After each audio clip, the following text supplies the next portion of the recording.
Assalamualaikum warahmatullahi wabarakatuh. Saya Dewi Noviana, NIM 402190195. Saya akan memaparkan resume studi hadis dari beberapa pertemuan yang lalu. Hadis, sinonim dan substansi hadis. Definisi hadis secara etimologi. Definisi hadis dan dalam Kamus Besar Bahasa Arab atau Al-Asri, kata hadis berasal dari bahasa Arab al-hadis yang berarti baru, berita. Ditinjau dari segi bahasa, kata ini memiliki banyak arti. Di antaranya yang pertama al-jadid atau yang baru, yang kedua al-qarib atau dekat, yang ketiga al-khabar atau berita. Secara terminologi menurut al-hadis, pengertian hadis adalah segala sesuatu yang diberikan dari Nabi SAW, baik berupa sabda, perbuatan, takrir, sifat-sifat maupun hal ihwal Nabi. Yang dimaksud dengan hal ihwal ialah segala yang diriwayatkan dari kebiasaan-kebiasaannya. Sinonim hadis. Ada beberapa istilah lain yang merupakan sinonim dari kata hadis, yaitu sunnah, khabar, dan athar. Sunnah. Menurut ahli usul, sunnah adalah segala sesuatu yang dinukil dari Nabi Muhammad, baik berupa perkataan, perbuatan, atau takrir beliau yang berkaitan dengan hukum syara. Sedangkan ulama fikih mendefinisikan sunnah sebagai segala sesuatu yang dinukil dari Nabi Muhammad, baik perkataan, perbuatan, maupun takrir beliau berupa ketetapan yang bukan hukum fardu atau wajib. Khabar menurut bahasa serupa dengan makna hadis, yakni segala berita yang disampaikan oleh seseorang kepada orang lain. Sedangkan pengertian khabar menurut istilah antara satu ulama dengan ulama yang lain berbeda pendapat. Sedangkan athar merupakan bahasa ialah bekasan sesuatu atau sisa sesuatu, berarti pula nukilan atau yang dinukilkan. Menurut istilah jumhur ulama, athar sama artinya dengan khabar dan hadis. Substansi hadis dan athar. Perbedaan hadis, khabar, dan athar. Athar dan khabar sama bila melihat hubungan antara hadis dan khabar.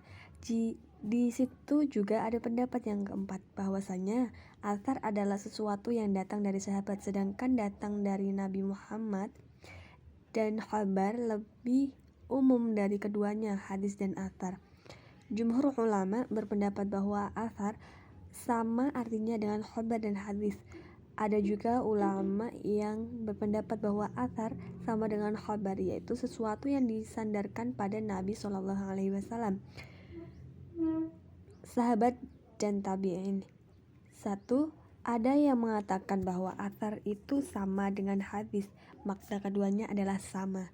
Yang kedua, ada yang berpendapat bahwa athar berbeda dengan hadis, yaitu apa yang disandarkan kepada sahabat dan tabi'in, baik berupa perkataan dan perbuatan mereka. Pengertian sanad, matan, mukhalid, dan periwayat. Sanad menurut bahasa berarti mu'tamad, yaitu tempat bersandar, tempat berpegang yang dipercaya. Sedangkan menurut terminologi, sanad adalah silsilah orang yang atau orang yang meriwayatkan hadis yang menyampaikannya pada matan. Periwayat artinya sama dengan istilah Arab al-riwayat, yaitu penyebutan. Dalam bahasa Indonesia diartikan sama dengan arti kata atau sejarah atau cerita. Sehingga arti kata periwayatan adalah sesuatu yang diriwayatkan. Menurut istilah ahli hadis, kata periwayatan diartikan suatu penerimaan dan penyampaian hadis serta penyandaran hadis kepada penyampaian mata rantai para perawinya melalui bentuk-bentuk penerimaan dan penyampaian yang bersifat tertentu. Mukharij hadis adalah perawi hadis yang telah menghimpun hadis-hadis yang diriwayatkan ke dalam kitab yang telah disusunnya. Perawi adalah orang yang meriwayatkan hadis dalam hadis Nabi SAW. Yang menjadi perawi pertama adalah para sahabat Nabi, sedangkan perawi terakhir adalah para mukharij hadis. Matan menurut bahasa berarti sesuatu yang menjorok keluar atau sesuatu yang nampak, atau sesuatu keras dan tinggi atau terangkat dari bumi. Dan menurut istilah matan berarti lafal-lafal hadis yang di dalamnya mengandung makna. Dengan kata lain, matan adalah materi hadis atau lafal hadis itu sendiri. Kehujahan hadis baik yang pro dan kontra. Hujah adalah bukti absah sebagai landasan bahwa argumentasi tersebut bisa diterima khalayak. Dalam bahasa Arab, hujah artinya keterangan, bukti, dan alasan. Dalam Islam terdapat beberapa hal yang bisa dijadikan hujah untuk menyampaikan argumentasi, yaitu hujah agama dan hujah logika metodik. Ini adalah jenis hujah. Jenis hujah terdapat dua, yaitu nakliyah dan kedua akliyah. Yang pertama, hujah nakliyah berisi berargumentasi dan dalil yang bersumber dari Al-Quran dan hadis. Kebenarannya hujah nakliyah itu bersifat mutlak atau qat'i. Artinya jika disampaikan hujah nakliyah, maka seorang muslim harus menerima argumentasi tersebut karena berasal dari wahyu. Yang kedua yaitu hujah akliyah, argumentasi yang berdasarkan logika metodik. Artinya ketika menyampaikan argumentasi tertentu, seseorang menggunakan premis-premis rasional untuk meyakinkan orang lain. Fungsi tafsir hadis terhadap Al-Quran. Al-Quran adalah sumber hukum yang pertama. Oleh karena itu, kehadiran hadis sebagai penjelas atau bayan isi Al-Quran tersebut, yaitu yang pertama, bayan takrir. Bayan takrir disebut juga dengan bayan al-ta'id dan bayan al-isbat. Yang dimaksud dengan bayan ini adalah menetapkan dan memperkuat apa saja yang telah diterangkan dalam Al-Quran. Fungsi hadis dalam hal ini adalah memperkokoh isi Al-Quran. Yang kedua yaitu bayan takkid. Bayan takkid adalah penjelasan hadis dengan cara membatasi ayat-ayat yang bersifat mutlak dengan sifat, keadaan atau syarat tertentu. Kata mutlak artinya kata yang menunjukkan pada hakikat kata itu apa adanya tanpa memandang jumlah atau sifatnya. Yang ketiga, bayan tafsil. Bayan tafsil atau bayan tafsir adalah kehadiran hadis yang berfungsi untuk memberikan rincian dan tafsiran terhadap ayat-ayat Al-Quran yang masih bersifat global, memberikan persyaratan atau batasan atau takyid pada Al-Quran yang bersifat mutlak, dan mengkhususkan atau taksis terhadap ayat-ayat Al-Quran yang masih bersifat umum. Bayan taksis adalah penjelasan hadis dengan cara membatasi atau mengkhususkan ayat-ayat Al-Quran yang bersifat umum sehingga tidak berlaku pada bagian-bagian yang mendapat perkecualian. Yang terakhir adalah bayan tasrik. Bayan at-tasyrik adalah hadis penjelas untuk menjelaskan suatu hukum atau ajaran yang tidak didapati dalam Al-Quran atau hanya terdapat pokok-pokoknya saja. Sejarah hadis pada masa Nabi. Hadis pada masa Rasulullah SAW. Semenjak zaman jahiliyah, para sahabat Rasul biasa menghafal nasab atau garis keturunan sampai nenek moyang mereka, riwayat tentang kejadian yang mereka alami. Bahkan mereka pun hafal syair-syair dan hitabah yang pernah diucapkan. Para sahabat telah mengetahui bahwa di samping wahyu dari Allah atau Al-Quran sebagai pedoman ajaran Islam yang utama, juga ada pedoman ajaran Islam berikutnya yang juga menjadi tuntunan dan tolak ukur kehidupan mereka, yaitu hadis Nabi. Pengajaran hadis oleh Rasul. Sebagai suri tauladan yang baik, Rasul juga selalu mempraktekkan ajaran-ajaran Islam di hadapan para sahabatnya. Dan begitu pula para sahabat langsung mempraktekkan apa yang diperoleh dari Rasul. Hal ini merupakan cara pengajaran yang paling baik karena bisa langsung dihayati dan tertanam dalam jiwa. Di samping para sahabat laki-laki, Rasul pun mengajar para sahabat wanita pada waktu-waktu tertentu secara tersendiri. Sebagaimana diriwayatkan bahwa sekelompok wanita datang kepada Rasul dan memohon supaya mereka diajar secara terpisah dari laki-laki, maka Rasul pun mengabulkannya. Penerimaan hadis oleh para sahabat. Cara para sahabat dalam menerima hadis dari Rasul pun berbeda-beda, yaitu yang pertama, kadang kala berhadapan secara langsung dengan Rasul atau musyafahah. Yang kedua, kadang kala menyaksikan atau musyahadah perbuatan atau takrir Rasul. Yang ketiga, kadang kala mendengar dari sahabat lain yang mengetahui secara langsung dari Rasul, sebagaimana telah dikemukakan bahwa tidak semua sahabat dapat menghadiri majelis Rasul karena kesibukannya masing-masing. Sejarah perkembangan hadis pada masa sahabat dan tabi'in. Perkembangan tradisi periwayatan hadis terdiri dari masa ke masa, mulai dari masa Rasulullah SAW, masa Khulafaur Rasyidin, hadis pada tabi'in, dan hadis pada masa tabi'in al-tabi'in. Pada kesempatan ini kami akan membahas mengenai hadis pada masa sahabat dan tabi'in. Selain para sahabat yang sudah banyak mengoleksi hadis Nabi, ada juga para tabi'in yang notabene-nya adalah para murid sahabat juga banyak mengoleksi hadis-hadis Nabi. Bahkan mengoleksinya sudah mulai disusun dalam sebuah kitab yang beraturan. Sebagaimana sahabat, para tabi'in pun cukup berhati-hati dalam hal periwayatan hadis. Hanya saja ada perbedaan beban yang dihadapi oleh sahabat dan tabi'in, dan beban sahabat tertentu lebih berat jika dibanding oleh tabi'in, karena di masa tabi'in Al-Quran telah dikumpulkan dalam satu musnad. Selain itu juga ada masa akhir periode Khulafaur Rasyidin atau terkhusus pada masa Utsman bin Affan. Para sahabat ahli hadis telah menyebar ke berbagai wilayah negara Islam. Pada tabi'in menerima hadis Nabi dari sahabat dalam berbagai bentuk. Jika disebutkan ada yang berbentuk catatan atau tulisan, dan ada juga yang harus dihafal. Di samping itu dalam bentuk yang sudah terpolakan dalam ibadah dan amalia para sahabat, lalu tabi'in menyaksikan dan mengikutinya. Dengan demikian tidak ada satu hadis pun yang tercecer apalagi terlupakan. Perihal menulis hadis, di samping melakukan hafalan secara teratur, para tabi'in juga menulis sebagian hadis yang telah diterimanya. Selain itu, mereka juga memiliki catatan atau surat yang mereka terima langsung dari para sahabat sebagai gurunya.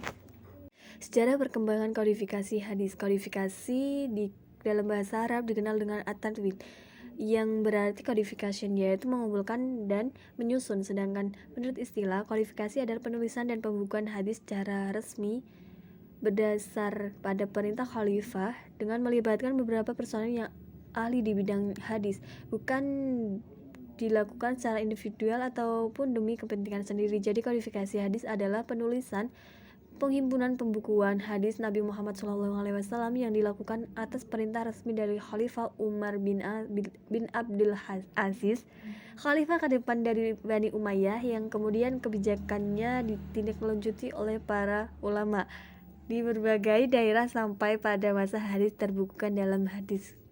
5. Periodisasi sejarah hadis. Yang pertama, periode pertama, masa Rasulullah semenjak Rasulullah diangkat jadi Rasul sampai wafatnya, atau masa turun wahyu dan pembukuan masyarakat Islam.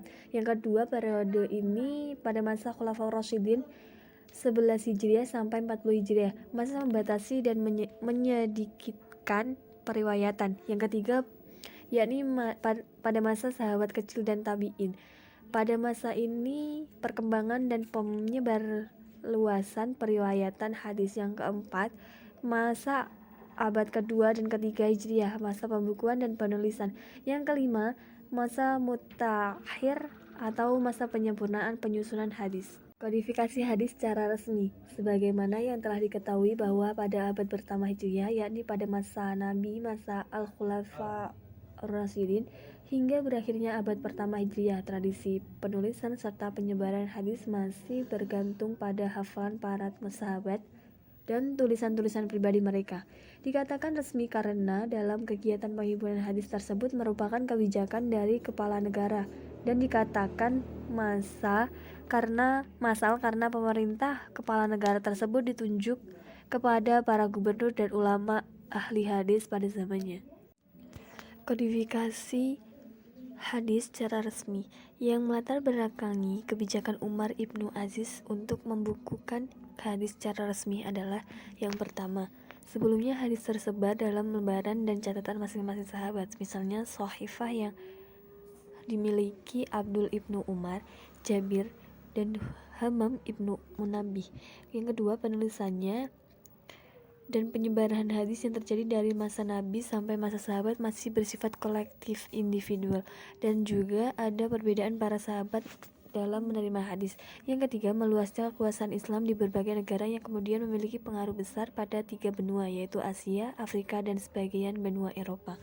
Dengan demikian juga menjadikan para sahabat tersebar ke negara-negara tersebut.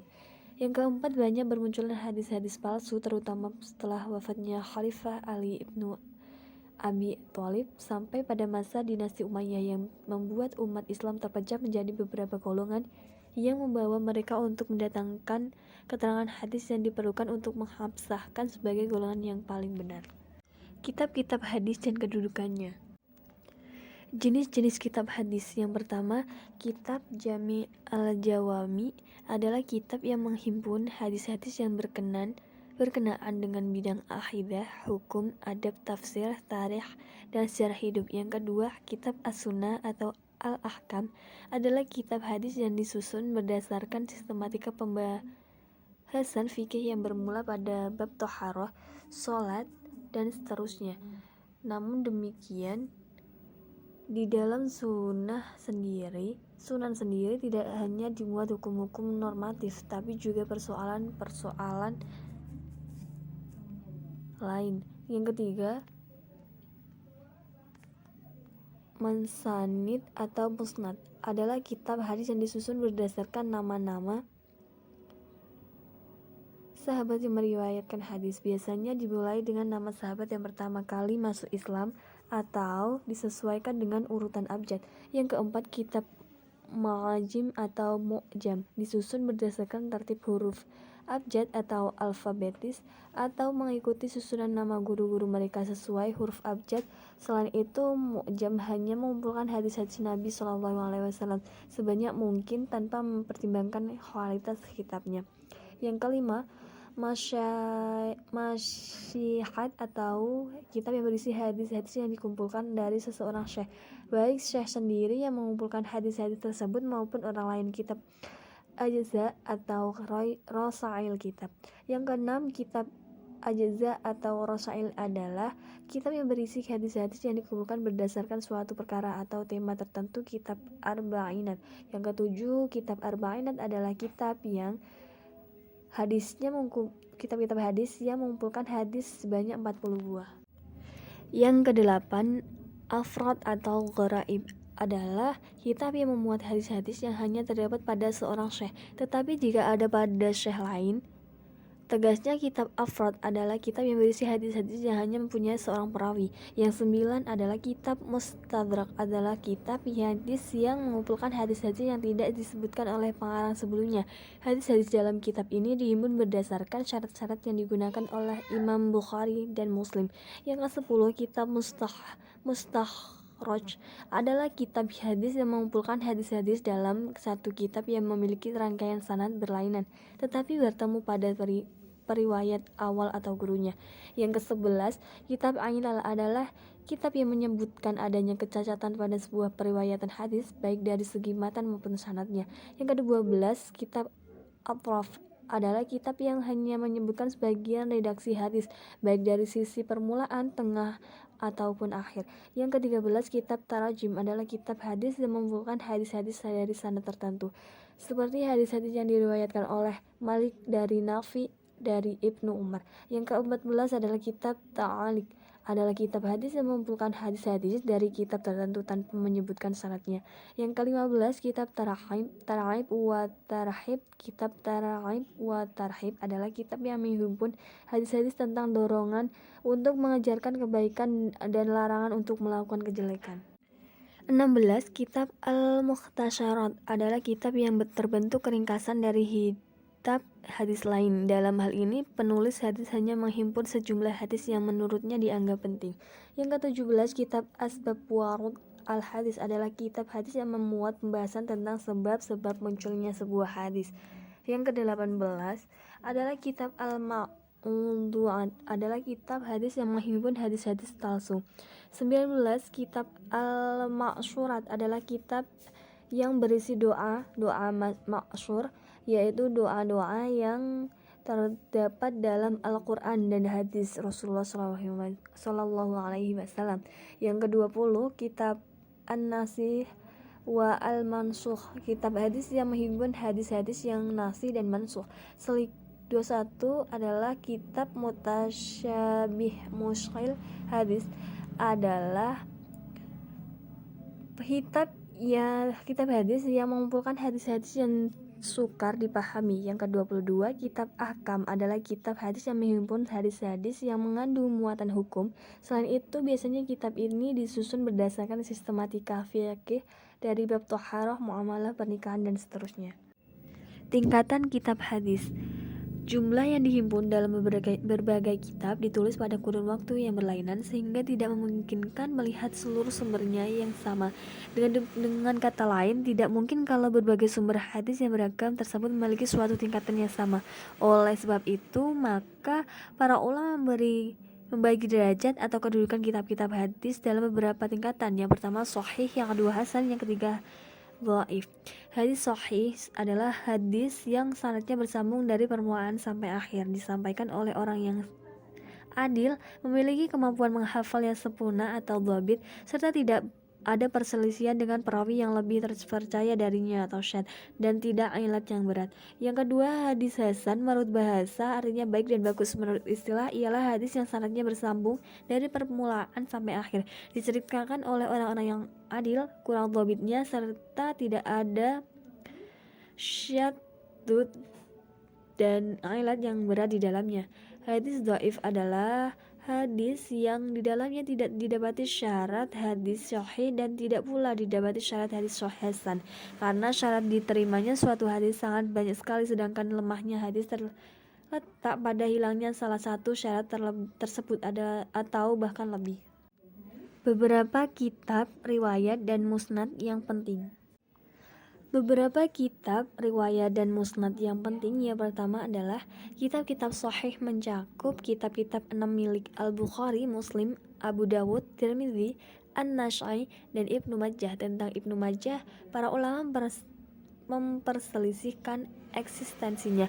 Mereka menganggap Muwatta karya Imam Malik sebagai kitab yang keenam, seperti yang dikatakan oleh Razin dan Ibnu Al-Athir, atau Musnad Az-Zarami, sebagaimana menurut Ibnu Hajar Al-Asqalani. Kalau di ujung sebuah hadis kita menemui kalimat rawahu al-hamsah, itu berarti Imam Bukhari, Muslim, Abu Dawud, Tirmidzi, dan Imam An-Nasai sama sepakat atas riwayat hadis tersebut. Yang kedua, kitab-kitab musnad. Hadis-hadis dalam kitab tersebut menyusun nama para sahabat berdasarkan senioritasnya dalam Islam atau berdasarkan faktor nasab atau keturunan. Di antaranya Musnad Imam Abu Dawud At-Tayalisi wafat tahun 204 Hijriah, yang seperti telah kami sebutkan adalah penulis pertama musnad. Juga musnadnya Baqi bin Muhlid yang wafatnya tahun 296 Hijriah. Musnadnya juga diberi nama Musnafan karena di dalamnya dia menulis tentang hadis para pemilik bab fikih. Yang paling memadai dan yang paling luas ialah Musnad Imam Ahmad bin Hanbal. Di dalam musnad ini terdapat banyak hadis sahih yang tidak dimuat dalam kitab-kitab sunnah yang berjumlah 6 itu. Yang ketiga yaitu Mu'jam.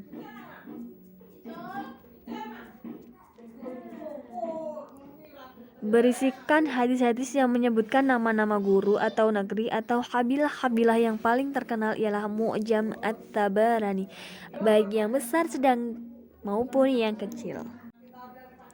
4. Al-Mustadrak, bagian yang disusulkan dalam sebuah kitab yang sebelumnya terlewatkan oleh penulisnya. Yang paling terkenal ialah Mustadrak Al-Hakim An-Naisaburi terhadap Sahih Bukhari dan Sahih Muslim, yang kemudian diringkas oleh Az-Zahabi. Namun Imam Hakim dinilai agak lancang karena mengharuskan Imam Bukhari dan Imam Muslim mengeluarkan hadis-hadis yang tidak berkenan bagi mereka. Lantaran menurut Imam Hakim perawi hadis tersebut lemah. Dalam Mustadraknya, Hakim kadang-kadang menganggap sahih suatu yang sebenarnya tidak sahih karena ia mencoba mengeluarkan beberapa hadis atau syarat yang diajukan kepada kedua imam tersebut. Kendati di dalam Mustadraknya terdapat pendapat lain. mustakharajah menurut Al-Iraqi ialah cara pembahasan kitab dengan mengeluarkan hadis-hadis berdasarkan sanad-sanad untuk dirinya sendiri, bukan menurut cara pemilik kitabnya sendiri yang memungkinkannya bergabung bersama seorang guru atau orang lain yang lebih senior. Di antaranya ialah mustakharajah Abu Bakar Ismail terhadap Al-Bukhari, mustakharajah Abu Awana terhadap Imam Muslim, mustakharajah Abu Ali Ats-Tsusi terhadap Imam Tirmidzi, dan mustakharajah Muhammad bin Abdul Malik bin Aiman terhadap Sunan Imam Abu Dawud. Yang keenam nih, yang terakhir nih, yakni hadis-hadis yang diriwayatkan dari seorang lelaki dari kalangan sahabat atau tabi'in, misalnya Ajza Abu Bakar, atau hadis-hadis yang berkaitan dengan masalah tunutan seperti ajza mengenai sholat malam atau oleh Al-Marwazi, dan ajza tentang sholat duha oleh As-Suyuti. Di antaranya terhadap petikan-petikan faedah hadis seperti Al-Wahdaniyah, As-Sanawiyah, dan Asy-Sya'riyah, juga kitab Al-Wahidan oleh Imam Muslim. Itulah pemaparan materi resum studi hadis dari saya. Apabila ada salah kata maupun salah penulisan, saya mohon maaf. Wabillahi taufiq wal hidayah. Wassalamualaikum warahmatullahi wabarakatuh.